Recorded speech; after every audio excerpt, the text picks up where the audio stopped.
Hello everyone. तो ये जो क्वेश्चन है ये है एसएससी का 2025 एग्ज़ाम्स में पूछा गया क्वेश्चन है। तो शायद ये सीजीएल का होगा, प्री का क्वेश्चन है। तो क्या है क्वेश्चन, निम्नलिखित में से कौन सी विशेषता जो जनसांख्यिकी संक्रमण यानी जो हमारी पॉपुलेशन है उसके ट्रांजिशन को चरण उसका जो स्टेज 3 है उसको दर्शाती है। तो देखो ये पॉपुलेशन के मोस्टली ये क्वेश्चन है, वैसे एनसीईआरटी का 12th क्लास का सिलेबस है। ठीक है, ये पॉपुलेशन के बारे में है।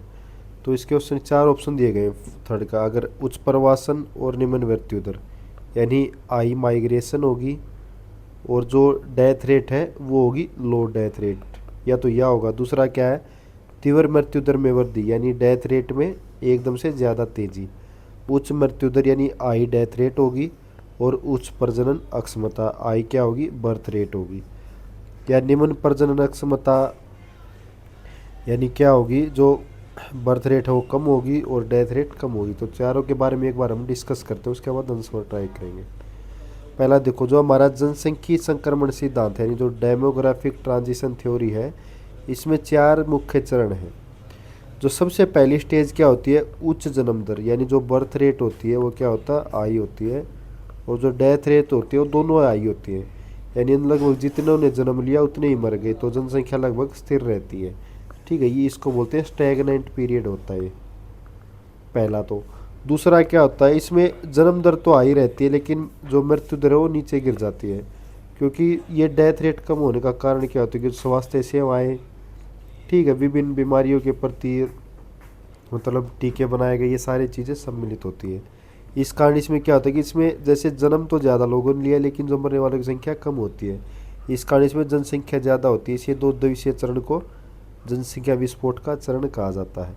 उसके बाद देखो, जो थर्ड स्टेज होती है उसमें क्या होता है, जो प्रजनन क्षमता होती है कम होती है।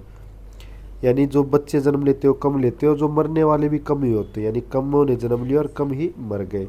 तो इसमें जन्म दर में तेजी से कमी आती है और मृत्यु दर भी कम ही रहती है, जिससे जनसंख्या वृद्धि धीमी हो जाती है। यानी मान लो इतना नहीं होता, थोड़ी थोड़ी चलती है बस जनसंख्या वृद्धि ऐसे आराम से, लेकिन इसमें बहुत ज़्यादा तेज चलती है। जो लास्ट स्टेज है तो इसमें जन्म दर भी कम होगी और कम मृत्यु दर होगी, लगभग पूरी जनसंख्या स्थिर हो जाती है। तो जो पहला और फोर्थ है इनमें दोनों में क्या होता है, इसमें जन्म दर हाई होती है और जो मृत्यु दर भी हाई। इसमें जन्म दर कम और मृत्यु दर भी कम, जनसंख्या स्थिर होती है। दूसरे तीसरे में क्या है, जनसंख्या बढ़ती है, इसमें बहुत तेज़ी से बढ़ती है, इसमें कम तेज़ी से बढ़ती है। अब हम क्वेश्चन डिस्कस करेंगे। तो थर्ड ये तीसरा चरण क्या था कि जो जन्म दर है वो क्या होती है, निम्न होती है और मृत्यु दर भी कम होती है। तो हमारा पहला तो कम हो गया, निम्न मृत्यु दर पर माइग्रेशन का है नहीं इसमें। मृत्यु दर तीव्र की वृद्धि ये पहली स्टेज थी तो ये भी नहीं है।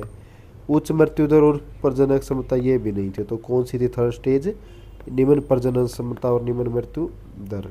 ठीक है, पहले दोनों में उच्च रहेगी जन्म दर, ठीक है, मृत्यु दर पहले में उच्च, दूसरे में कम, तीसरे में दोनों कम रहेंगी, चौथे में भी दोनों कम रहेंगी।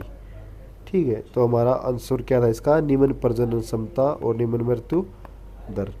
तो थैंक यू दोस्तों।